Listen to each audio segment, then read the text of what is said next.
everybody. I want to welcome you back to the Dynamic Decisions podcast, where we explore the strategies that drive successful decision-making in the world of business. Why? Because the best decisions come from great conversations. I'm your host, Teasha Cable, CEO of C Model Data, and today we have a remarkable guest who's making waves in the digital solutions space. His name is Anant. He is the CEO and co-founder of Creole Studios. He brings a wealth of experience in digital transformation and resource augmentation. Thank you so much, Anant, for being here. Welcome to the show. It's so great. Would you share a little bit about Creole Studios and the innovative work that you guys are doing in the digital solution space? Hi, Teasha. Good morning. And it's a pleasure being on the podcast. It's the first podcast I'm recording, but I hope this goes well. Yeah. Uh, I represent Creole Studios. We are a digital studio. We started in 2014, and we specialize in serving startups and small, medium businesses and helping them transform their processes, their ideas digitally. So that's an idea. And we serve mainly startups and small, medium businesses. So it started in 2014 when we had a couple of small projects and we had a small team of around 5 people. But now, as of today, we have a strong team of over 70 people working with us full time. And it has been a good adventure ride that has happened. And over the last 10 years, we've expanded a lot. We have ventured into multiple verticals. We started as a web development company initially, but then we matured ourselves into digital consulting. So the technology, the domain doesn't matter. If you have a problem and we can give you a solution digitally, and that can include a mobile app, a web app, an AI solution, resources, whatever you need to solve that problem. So today we have been serving, as of today, we have served over 16 countries and the clients there. Our major target audience has been always Southeast Asia because we have an office there. We have a lot of customers in the US, but those are more of startups and B2B collaborations. So yeah, it has been a good ride. And now the AI wave is coming on and we have been getting a lot of traction with the AI wave because we have been doing a lot of AI work. Yeah. So yeah, that's Can about you it. tell me a little bit about what you're learning about smaller organizations and their digital transformation efforts? Oh, so it could be a lot of variety. So the startup founders are usually so in the target audience, right? So small, medium businesses. So startups usually have just an idea, concept, but they don't know how to execute it. Where we come in as a consultant and we help them. But the major challenge with the startup generation or startup founders these days is that they don't know how important is selling that product. Building is like I just call building the product is just 30% of the effort. It's a long way journey if a startup founder cannot sell his product. So we have worked with a lot of startups and they have failed because of the marketing they could not do, because of the sales they could not do. They could not bring traffic and they kind of then got gone down to the valley, right? So it has been a good amount of learning that I bring in because of the last 12 years I've been in this market. Now, as a company also, we also matured enough to choose our clients. We only choose good startups, well-funded startup that can sustain the development and the marketing after that. So that's a challenge with a lot of startup companies and founders don't understand or they miss out on that they don't have a go-to market strategy, how to bring on their users, how to bring on their first 100 users. So they it's tough for them, and that's where the product goes down. So that's for the startup ecosystem. But then comes to the small enterprises. So let's take an example of a manufacturing company, right? So they are anti-technology. Like they don't want processes to be automated. They are good as what they're doing, the paperwork and everything. But the top management is forcing them to like, we need to automate, we need to bring in processes, we need to bring in IT. So the challenge there actually is where we need to convince the stakeholders that this process, this automation, the digital transformation would help you reduce your work. Initially, yes, it is an effort, but in the long run, if you see, this will benefit the whole organization. And that is a consulting which we take part in. And a lot of times, because of the top management is forcing them to get into this, they accept that. But then I say 30% of the people, they don't accept the systems that is built for them.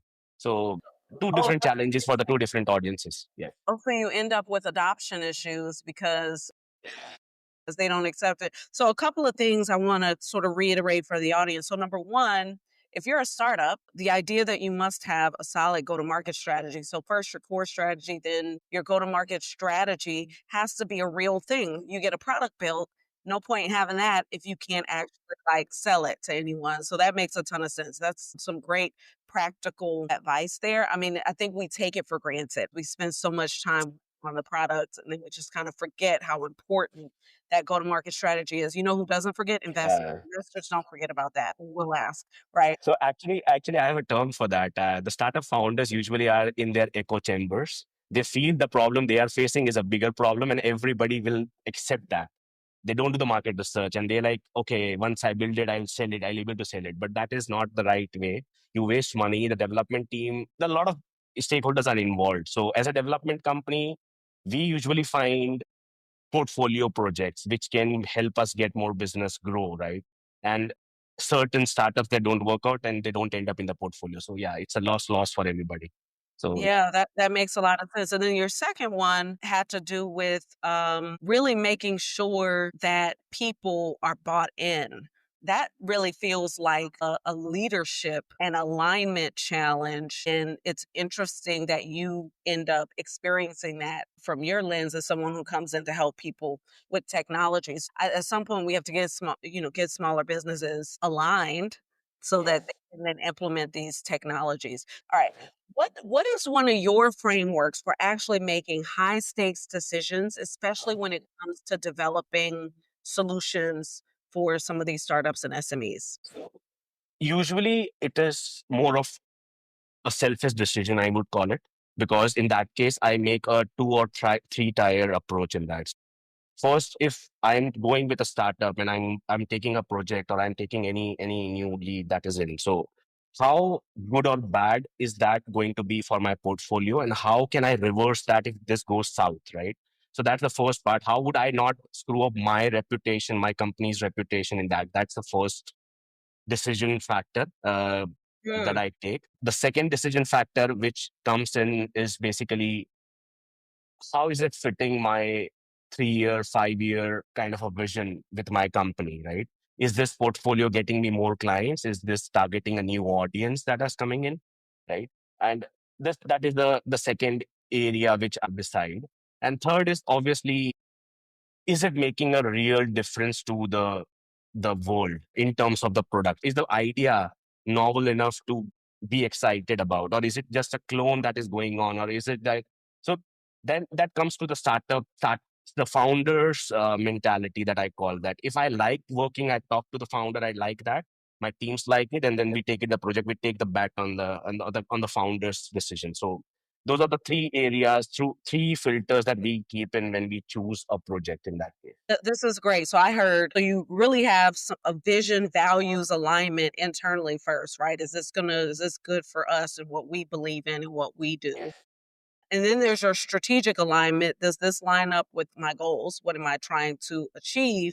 And then I love your last one because I hear a lot about this now, which is, and how valuable is this going to be to the world? So is there actual real value in this? If someone's looking to work with you, they know immediately that you're going to give them some good advice. For our audience, like these are key. So you must have a guiding north star, something that you're working towards, overarching your vision, your values, some things that constrain you, and then your strategy. Like what are you trying to achieve? Like why are you doing things that aren't going to be bringing you any kind of revenue? Or maybe it's not revenue. Maybe it's maybe you've got high expense management metrics. Well, let's keep going here. When you're tracking the outcomes of your major decisions, what do you do? What are some of the metrics that you find to be the most telling for you to measure success? I call myself as a people centric leader, right? So I usually gauge my success,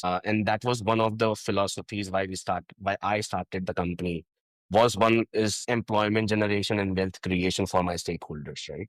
So that is the north star that is guiding me. That if my company is growing, how many people, how many startups, how many stakeholders are growing with it? So if after a project or after a deliverable, I feel there is upskill development in my team, that is an achievement.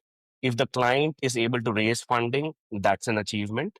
And if the revenue is growing on the year and year, right? So that is an achievement. So I gauge my success in terms of these three or four parameters where my stakeholders involved, are they getting what they are looking for? Like career development for the employees, for the startups, if they are getting the noticeable attention for their MVPs and the POCs they are building, right? Is it impressive enough? Is it technologically advanced enough? Then lastly, the balance sheet have to match, right? So I cannot run a loss-making business. So that is the last thing that I took into that. So yeah, these are the three areas I look into. This is good. So, for our audience, I want you to think about, what are your success metrics? What are the things that tell you whether or not you're doing the right things, that I'm on or off track? Like, what tells you when you're actually like winning, and paying attention to those things? Okay, so now as your studio start continues to grow, how do you make sure that your team remains agile and responsive to the evolving needs of your, what I'm going to call, really diverse clientele across these different Yeah, markets? I'm glad that you brought that up because that is a very interesting topic. And that is one of our distinguished factor that I have in my studio, right? We are not afraid of any technology, right? You give me anything, my team can upskill or I can hire the resources for that. So we don't say no to a good project. We don't say no to a challenging startup idea, right? Because that is a kind it's a two-way benefit thing, right? My team would upskill themselves. So when we started, we were just a web development company. We did not have a mobile department. We did not have an AI department. We did not have designers. We did not have, like, it was a small company. But now we have a team of around 70 people that have everybody inside it. And I would give 80% of the credit to the clients that are there because they have believed in us and they gave us a chance that, okay, you can do the mobile app. You can try it out. You can do the AI. You can just try it out. So we have been fortunate enough that the clients that we have, they have trusted us in trying new areas, new technologies, and we have sustained on that. So that is an area which has helped us stay agile. I would give 100% credit to the clients and the ideas that we have been working on. That keeps us on our toes and we don't get into the comfort area that, okay, this is something that we know. And that there are always new projects that are coming in and we are like, okay, this is something new that we have to learn. This is something new that we have to achieve. So that agility comes from the client intervention. But overall, apart from that as well, we have a strategy of 5 years, 10 years, and if it is matching accordingly. So we are three founders in the company, right? And we usually have an yearly target meeting internally as a directors as well, as a founders as well. And that kind of then goes down to quarterly breakdown, OKRs for the team, and then core team goes around that. So that brings in a focus as well. And the clients bring in the agility, I would call it. So this combination works pretty nice for a company. So this idea of goal setting, and you guys are using OKRs, but goal setting being really key here. And you've said this Yes. a few times now, so I'm picking up what you're putting down. We got it. Hey, what are some of the decisions that you've made recently that have really impacted your operational efficiency? Maybe just an example of one or two, something that's like really gotten in and helped. So we are heavily dependent on tools. We are heavily dependent on automation in our company as well. So even when we were 20 people team, we had the HRMS in place, we had the PMS in place, we had the code management in place. So we have been a very tool intensive company and a process oriented company. So that has helped us to stay focused, stay organized. And as we are growing, the PMS and the OKR system that is kind of bringing the concrete foundation for everybody, all the key stakeholders as well. So I would highly recommend for any company, if they can, they should invest in the automations and the processes that would help them sustain and grow organically. And they would not be afraid of like increasing the team size or increasing the client size if you have the process in place, basically. So I'm, so I, so myself, I am a process guy. I have been an MBA operation. So I have from day one, that was an idea that I would not start a company if I don't have the tools in place, because I've seen a lot of companies fail when they do unorganized areas, right? They do a lot of unorganized activities on a day-to-day basis. So I did not want to do that. And that's why I'm very focused on terms of automation and processes. So, and the recent one, I would definitely say that in the last thing, we have tried to migrate everything to a single ecosystem of Zoho. So previously we were using a different companies, but now we are trying to bring the whole ecosystem on Zoho, which is a very good open, I would say a low cost or a medium cost ERP solution for company like our size. So we're trying to kind of now collate every process inside one ERP. And so for our audience, it's good to kind of see that it's a multi-pronged approach, right? It's not a one size fits all. You'll have to look at your organization and see, how can we use tools? The example here is how can we use tools to enhance what it is that we're doing? Okay. So I'm going to go off script a little bit because I have my favorite book these days, which is all about what rainmakers do differently. So I'm going to read to you this idea in brief out of this Harvard Business Review. I'm going to get some of your thoughts on this topic. Okay. So it states that the problem is business development at professional services firms has long revolved around one tenet. If you do good work for clients, they will keep coming back. The cause, they say, is but clients are no longer defaulting to established relationships with premium priced providers and now often ask for a range of service providers to compete for business. The solution, as it calls, is three behaviors are core to a successful business development approach. Building connected networks of colleagues and clients, creating value through collaboration, and committing to a proactive and consistent business development routine. What are your thoughts? I would agree to that point where now businesses are shifting their focuses on, because the business at the end is a for profit thing, right? So if they are getting something which is really competitive as for that, like, but still it's like their long-term vendor is not providing them that particular efficiency, they would definitely try to experiment with certain other providers as well. That's the nature of business, that's the nature of decision makers. And if they're satisfied with that, they would definitely try to onboard the new vendor. But in terms of professional services, the main impact in the last, I would say before the AI thing came in, was the human touch, right? There are a lot of businesses, I would say, when there is a project manager in Microsoft, he is working with a company based in Vietnam or India, he would not want to shift his company to Bangladesh or any other company, right? Because of the relation they have and the history they have. So humans eventually work in the relationship as well. That if I like you, I would work with you, even if you are a bit more pricey. So the management has to decide in these two areas that can my existing vendor provide me the service, but can he also do some cost competitive analysis? And how agile is he in learning the new trends, technologies? So that is the area where we have been as a company successful, that we don't take businesses from the existing vendors. Rather, we are agile enough to bring in the MVPs and the POCs that the management wants to build. And then we put a reputation in that. So that's an idea. But I agree that in, in the historical data, people were very attached to the companies, the humans. But I'm not so sure in the future, because AI stuff is coming in so bad that every stakeholder wants to automate their process. And once you are talking about automation, it's obviously equivalent to reducing the manpower or labor costs. So let's see how it goes. But things are looking that they would be interested in automating the businesses. I think it's a good way for people to think about this. There's going to be a balancing out at some point, but first there's going to be a major disruption in how people are selecting their. A matter of fact, it's happening right now. This is why our inboxes are flooded with people saying that they can help us to do this stuff because there's a current disruption. So this is great. Let's go to my favorite part. So we're going to decide your decision-making persona through this little assessment. I'm going to ask you a few questions that actually reflect the persona. So for every question that I ask, there's 4 of them total. You're going to say, "Oh, that resonates with me," anywhere between 0 and 100%. Okay. Okay. Now you only get 100%. Okay, so you have to keep that in mind. And you got 4 questions. Here's your first one.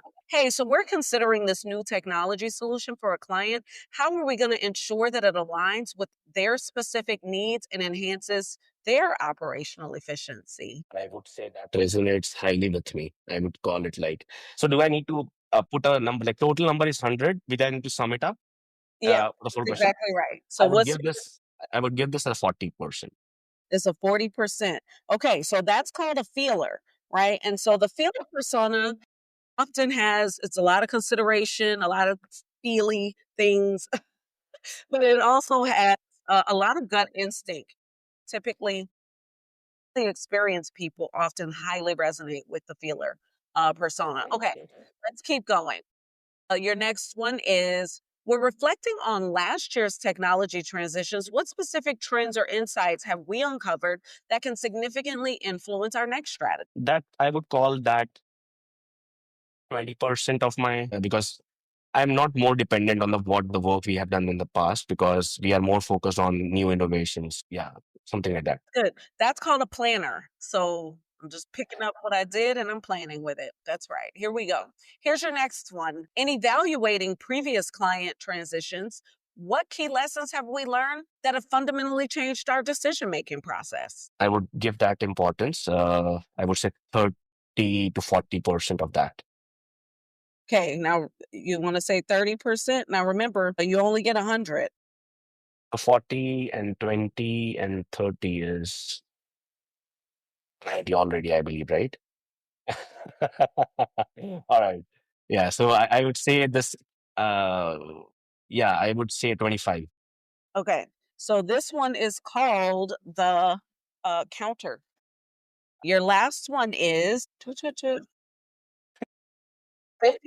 left. So that's your counter. Let's see, here's your 15% left. So now that we're formulating these new technology solutions for clients, what specific data points are we going to rely on to validate our decisions? I don't have a number. I 15% the max that I can go, right? You got 50%. Now you can adjust something if you wanted to. Can you just repeat that? It's a data point related thing, the historical data, right? As we formulate new technology solutions for our clients, what specific data points are we going to rely on to validate our decisions? I would give this again 25. And I would reduce the 41 to the first one to maybe 30 in that case, 30 or something. Okay, so you are a pretty balanced decision maker, sir. This is pretty good. Let's see. So you've got feeler, 30% feeler. You've got 20% planner, 30% counter. Looks like you're going to be 30% data driver at the end. So Yeah, I there you think go. it should be good, right? That's pretty. So the idea is it's all about balanced decision making, right? It's about not being too much in one area versus the other, but there's a time consideration here too, right? How long you've been doing something, when a problem or a solution hits. But take that to your team and tell them, hey, this is my persona. Bring me information that looks like this. So thank you. With that, here's my last question for you. If you had one piece of advice that you could give to aspiring leaders in the digital transformation space, what would it be? I read a couple of books, right? So I have one snippet from one of the books that I've read. So that book is High Output Management by Andrew Grove. And I like one line which has, he says that, let the chaos reign and then reign in chaos.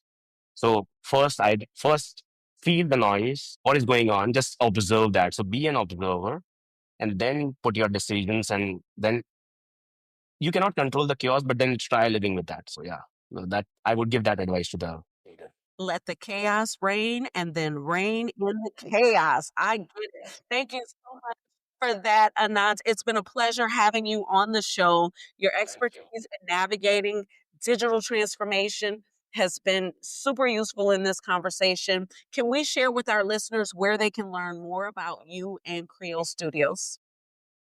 So the listeners can go to our website. It's www.creolestudios.com. And I have attached the LinkedIn profile as well if they want to reach out to me directly. And if they want to just talk with me for 30 minutes, I have also given the link in the description. So feel free to book a slot. I'm happy to talk, just understand your ideas and happy to help as I can. It has been a pleasure. Thank you so much. And to our listeners, thank you for tuning in.